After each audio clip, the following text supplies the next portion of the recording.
May hapon sa tanan. Hapon. So wala ba mo atong sigutan karon mahitungod sa kinaiyahan sa sala? Wala ba mo kapangutana og nganong ang tao gabuhat og sala? Wala ba mo nakapangutana nganong naibuotan nga family, napoy bad nga family? Nganong good na lang day pilion? Ilang pagpili. Nganong good na lang gyud ay pilion? Nganong makabuhat pa man gyud og bad? Nay nangutana ana. Nganong mobuhat pa man gyud og bad no nga pwede ra man mobuhat ra gyud og good. Pero nganong makabuhat man gyud og bad? Nice tanas din hagbong. Di ba? Wa mo nakapangutana na. Wa ba mo nakapangutana nga kining bataa kay bad, kining bataa good. Unsa day kalainan sa ilaha nga parehara man na sila bata. Di ba? So, mao na siya pangutana nga kinahanglan nato hatagag pagtagad kay usahay dili nato masabtan ang ato ang mga kauban pag makasala atong kauban nganong di nato sila masabtan ngano man. Ha. Di ba makasala kasagaran gyud madunggan nimo pag makasala ang isa i-condemn dayon siya sa isa. Kay ngano man. Kay wala niya nasabtan. So, usa na siya karason mga kaigsuunan, mga young people, nga nganong ato na siyang tunan ang gitawag og kinaiyahan sa sala. So, ang pangutana, unsa day ang sala?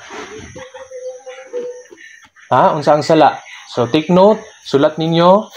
Number 1, ang verse, ang kinaiyahan sa sala, ablihin ninyo inyong Bible sa atong isgutan ang nature of sin karon. So, unsa day ang sala? What is sin? What is the definition of sin? Mantag, nature of sin, ang Bible nag-ingon sa 1 John, unang Juan, kapitulo 3, versikulo 4. Palihog kog open. Dayon basaha. Kusga og basa. Kay para nga madunggan nila. Madunggan nato. Unang Juan, 3:4 nag-ingon. Ang tanan nga nagahimo pagpakasala, nagahimog paglapa sa sugo. Kaya ang pagpakasala mao may paglapas sa sugo. Okay.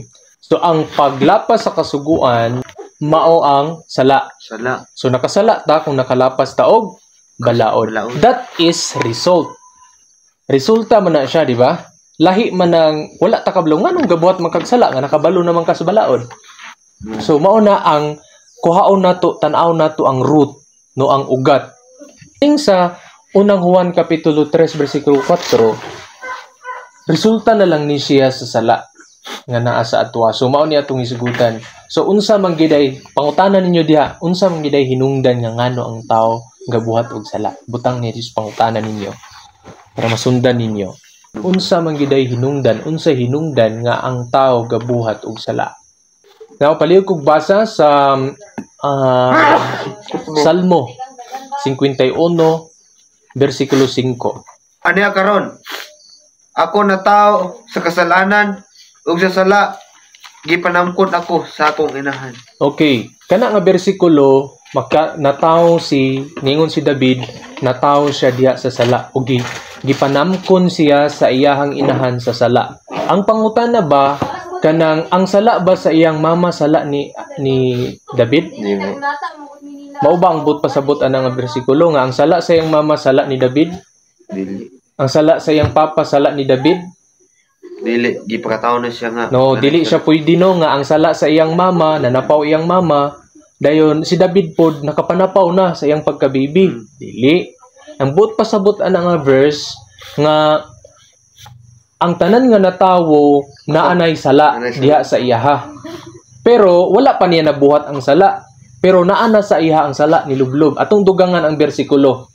Balihog kog basa sa Roma kapitulo 7 bersikulo 20. Roma 7 kapitulo 20. Nag-ingon, karon kon maoy ginabuhat ko ang butang nga wala ko tingwaa, dili na ako mao ang nagabuhat niini kon dili ang sala nga nagalublob sa sulod nako. So ngano ang bata gabuhat siya og sala?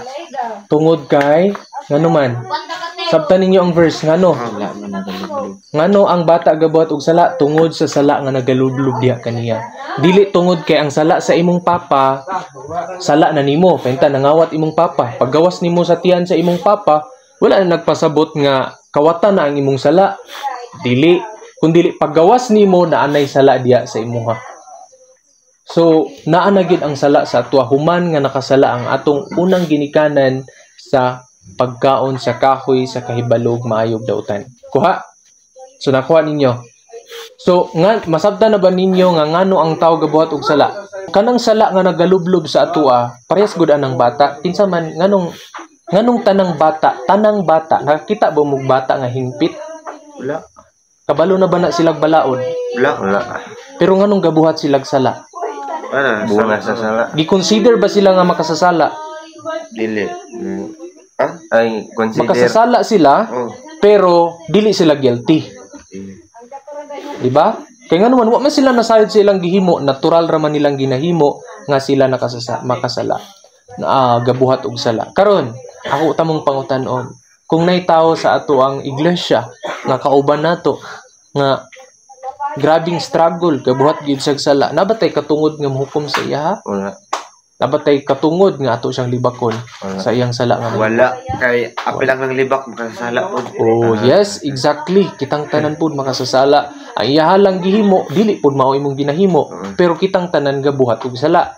So kitang tanan nang hinahanglan og nagkinahanglan og tabang sa Dios, presensya sa Dios, sa pagyod.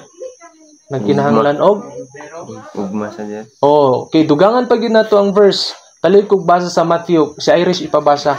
Matthew kapitulo 15 bersikulo 19. So mao nang ang tao gabuhat gyud og sala tungod ani. No, dili walay lahi makakuha ani, walay makatambal ani. Kay gikan sa kasing-kasing nagagula ang mga daotang na una pagbugot, pagbuno, panapaw, pakikilawas, pangawat, pagsaksig, bakak, panulti sa pagbuling sa Dungog. So ang pangutana asa gikan ng sala, naglublob naa sa kasing-kasing. Kasing sa heart. Naa sa heart. Ang pangutana kinsa may makahinloan na? Jesus Christ ra, walain. Kita makahinlo ba ta? Dili kay tao ra ta nga iyang gibinuhat. So dili ta day makaingon nga buutan ko kay sa iya ha. Kaya nga naman, bisan sa pagbag-o sa atong kasing-kasing, kisay gabago? Jesus Christ. Si Jesus Christ ang gabago. Pinaagi sa iyahang Dugo. espiritu. Ay, O pinaagi sa iyahang iyang grasya, no? Tanawa gani ng Psalms, palig ko basa Salmo 51 bersikulo 10. Buhatan mo ako og usa ka ulay nga kasing-kasing, o Dios, og bag-uha ang usa ka espiritu nga matulid sa sulod nako. Okay, tanawa iyang pagampo. Kinsay mo usab? Si Kristo. Mo na iyang pagampo, nag-ana siya, Ginoo, bag-uhi ko, ilisi ko bag-o nga hunahuna o kasing-kasing. So, wala giday makausab sa to ang Ginoo ra gyud kay ngano mauman ang pagampo ug maupod ang atong pagampo. So karon simple ra man kay na siya, no? Simple ra kay na siya nga topic. Pero gikinahanglan ba nato na nga masabtan? Importante ba na kaayo? Importante. Nganong importante man Jonas? Mabalo ka unsay sulod sa sala. No, pag moingon ka karon nga sa unang Juan ang paglapas sa balaod maoy sala. Pero nakapangutana ba kag unsay hinungdan nga nganong gabuhat kag sala? Di ba? Kay ang imo sige ra kag bantay nga dapat di ko kasala. Di ko kasala kay ang balaod moingon man nga ayaw pagpatay, ayaw panglibak, ayaw pangawat, ayaw panapaw, ayaw pagpatay, tahura imong ginikanan. Bisan sa pagtawad sa atong ginikanan, nabay panahon nga dili gyud ta makatahod sa atong ginikanan. Agyo di ba? So mao na siya. Nabay panahon nga dili ta makapanlibak. Naagyod. So nagpasabot na siya makiigsunan, makikinahanglan gyud natong iluhod nga Ginoo sa matag adlaw gutlo sa atong ginabuhi ato yung iampo nga Ginoo tabangon ko. Baguha akong kasing-kasing. Sama ni David. Sama sa pag-ampo ni David. So you see?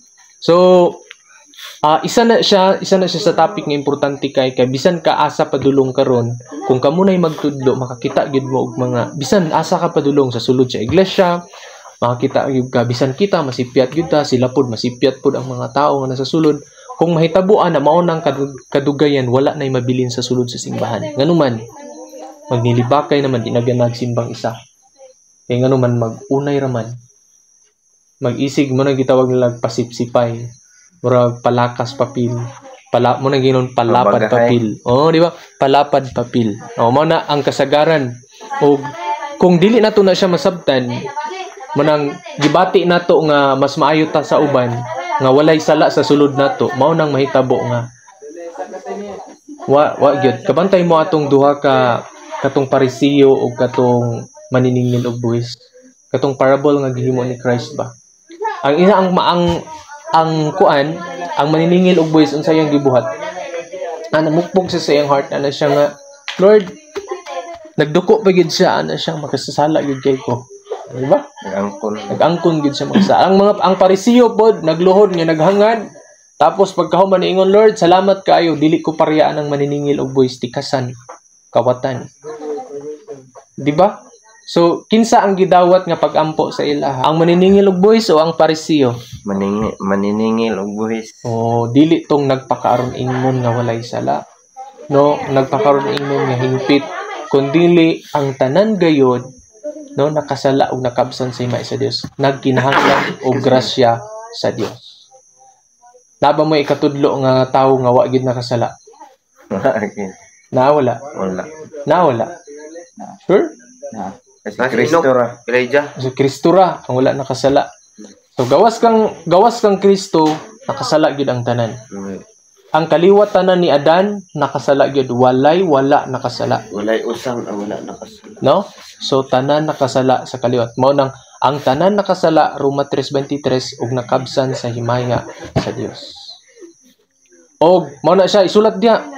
Roma kapitulo 3 bersikulo 23. Og sa pagid yang giingon ni Apostol Pablo, Roma kapitulo 3 bersikulo 10. Sa yang giingon diha, walay matarong bisan isa. So sa kaliwat ni Adan, wala gyud matarong. Ang tanan gyud nahimong matarong tungod kang Kristo. So karon nasabtan ba nato unsa man inyong ikaingon? Walay tao nga wa nakasala sa kalibutan, ang tanan makasasala. You see? Oh, atong dugangan pa gyud, Roma kapitulo 2 bersikulo 1. Palihog kog basa. Basta ikaw walay ikapanglipas o tao bisan kinsa ikaw nga magahukom sa laing tao, kay sa imo paghukom kaniya sa imo lang kaugalingon nagahukom kag silot, kay ikaw nga nagahukom nagabuhat manusab sa maong mga hutay. Tanawa, nganong conclusive o panapos mangid kinang giingon ni Apostol Pablo nga kung muhukom daw ta sa atong isig katawo, naghukom pud ta sa atong kaugalingon, kay kung unsay gibuhat sa uban mao pud daw atong ginabuhat. Nganong conclusive man kayo na? Meaning tanang sala ato ang ginabuhat. Unsa nga sala ang wala niya nahimo? Patay. Ha? Patay. Buhat. Pagpatay o buhat oy. Di ang literal nga buhat imong ginamin. Aw patay, pero kanang patay nga pinaagi sa imuhang pulong, pinaagi sa imong hunahuna. Nakahuna-huna na ba mo? Buhat na. Di ba? Sa hunahuna pa lang. Sala na. Sulat na mana. Oh, panapaw. Kinsa man sa inyo diri lalaki babae nga nakahuna-huna big panapaw bet? Kinsa man sa inyo nga wala nakapangawat. Nakapangawat oy. Bata pa nagdaan. Bata pa lang bayabas. Pangawat o bayabas. Di lang bayabas, tanan halos. Kinsa man sa inyo ang wala na ibog. Ibog oy, ibog. Ibog na. Naibog ka? Ibog Mga mas butang pa lang. Oo, bayabas. So, di ba ang kaibog ka nang maibog ka sa balay sa imong silingan, nasa imong isig kataw, kana ibog pa lang na, no? Ayaw kaibog. So, kasala ta mao nang singon sa Apostol Pablo sa Roma City nga wala unta ako makailag sala kung ang balawd wa pa mag-ingon nga ayaw kaibog. No? Naingon siya nga wala unta ako kaila nga ang pagkaibog sala di ay. Wala balawd di siya kailaya. Kaila gyapon. Hindi ka kaila. Kaya nga no, ang balawd musulti ra man sa imuha nga. Wala unta ta kung wala balawd diyan, di ta kaila sa kuan sala. Wala unta ta sala. Kaila sa nature, pinagi sa kinaiyahan. Yawa wa ta sala kung ay balawd. Kay nana mong gud sa heart kanang ang balaod naman gud gibutang na sa atong kasing-kasing. Mao nang matingala ka nga bisan ang uban wala sila gatudlo og balaod, pero matingala ka sa ilaha nga kanang makabalo sila nga sala ilang gibuhat. Wala daw balawd pero naa pa. kabantay ka ng mga nasa bukid, ng mga tribo ba? Ganong naman sila, masuko man sila basta patyon ng ilahang isig kauban. Kaya nga naman, nana sa kasing-kasing daan sa tao, gid niya, sala gid na. Nature. O nature na nato po na nga, nana ang kahibalo mong gud gibutang na sa atong heart. Kaya nag-iingon sa Jeremiah 31, verse 31 to 34. Okay, nakuha? Okay, question. Now may question. Kung wala ka, tumakasala si Adan o si Iba. Wala. Walay sala. Kay dito man nagsugod ang sala sa ila sa panahon nga nikaon sila sa kahoy sa kay balog maayong dautan.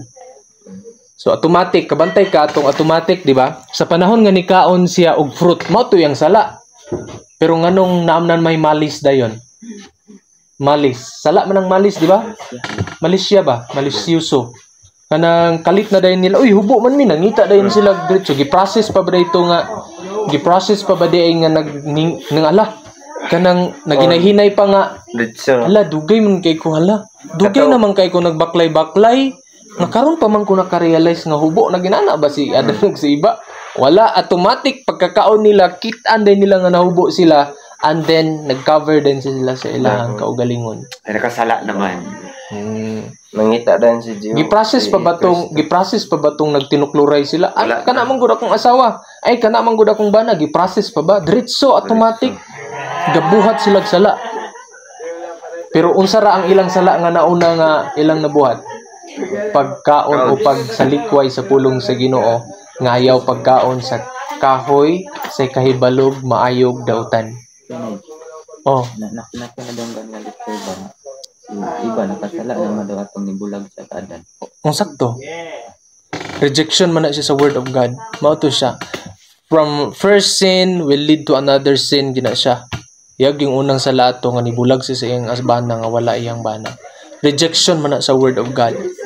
No? Ang iyang una gid nga sala is ang pagsalikway sa pulong sa Ginoo. Makasasala, mas makasasala ang bahay. Dili po. Kita Dengan sa upan ba kayo kasasala ang bahay? Dipil ramang orya. Dili na to pwede nga ipasangil ra pud sa babae kay naman gyud gyapon sa panahon mo gud ni Adan napa say freedom of choice. Nga wala pa man siya ang sala naglublob sa iya ha. Napa say pagpili ba.